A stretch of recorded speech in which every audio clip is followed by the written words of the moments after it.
اسلام کے عظیم سپہ سالار کی حالات زندگی قسط نمبر 8۔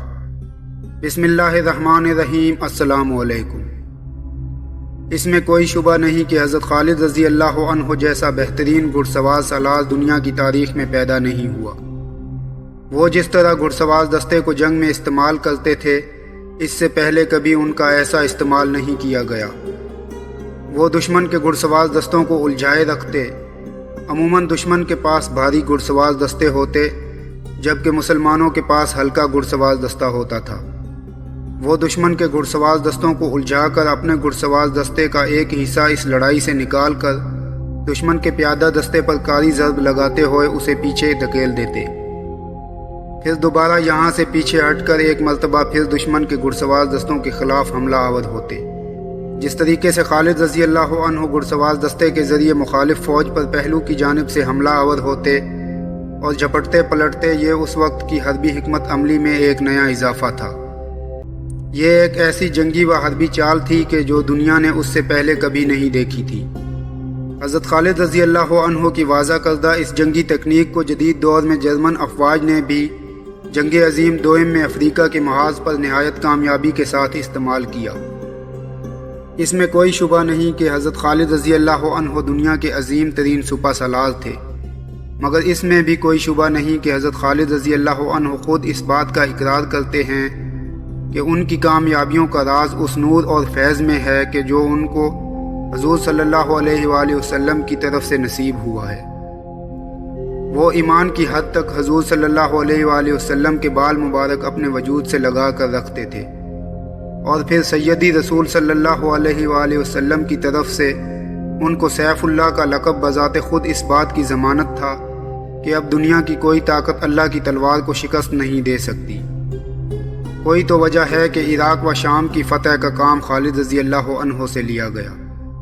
اجنادین کی جنگ کے بعد مسلمان اب اس قابل ہو گئے تھے کہ پورے شام کے مختلف علاقوں میں پھیلیں اور براہ راست دشمن کے مقابلے پر آئیں۔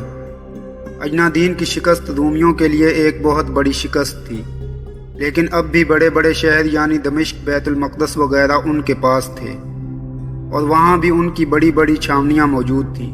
لیکن خالد رضی اللہ عنہ کے ہاتھوں اپنی فوجوں کے قتل عام سے ان کی آنکھیں کھل گئیں۔ انہوں نے پہلی مرتبہ اس شکست کو انتہائی سنجیدگی سے لیا۔ انہوں نے اپنی پوری سلطنت سے فوجیں بلانا شروع کر دیں۔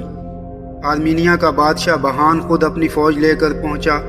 پورے یورپ اور یوگوسلاویہ سے فوجیں آئیں، اور خود ہرکل یعنی ہرکولیس اپنے لشکر جرار کے ساتھ وہاں موجود تھا۔ اب انہوں نے مل کر ایک اور بڑی جنگ کی بھرپور تیاریاں شروع کر دیں۔ مسلمانوں کو اندازہ تو تھا کہ مزید خونریز جنگیں آنے والی ہیں، مگر خود اکثر مسلمانوں کو بھی کہ جو مکہ مدینہ سے یہاں آئے تھے، یہ اندازہ نہیں تھا کہ ان کی شدت کتنی ہوگی۔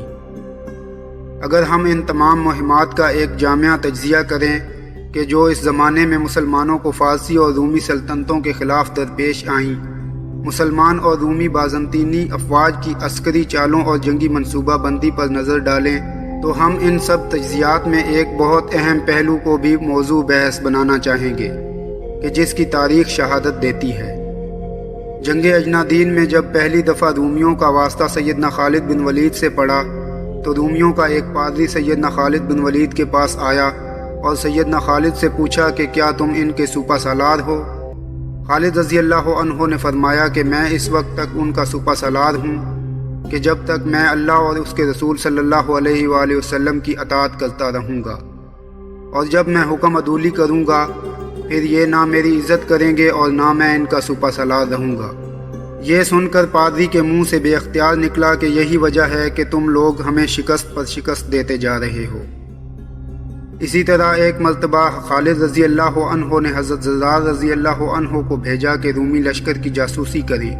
زرار رضی اللہ عنہ ننگے بدن جنگجو کے نام سے مشہور تھے، یعنی جب وہ دشمن کی صفوں پر حملہ کرتے تو جوش ایمانی میں آ کر کمر تک اپنی قمیض اتار دیا کرتے اور زرہ پھینک کر دشمن پر ٹوٹ پڑتے، یعنی صرف تلوار اور نیزہ لے کر جنگ کرتے، اور اپنے اس خاص حلیے کی وجہ سے دور دور سے پہچانے جاتے کہ یہ زرار بن الازور رضی اللہ عنہ ہیں۔ وہ فطرتاً ایک دلیر اور جانباز جنگجو تھے۔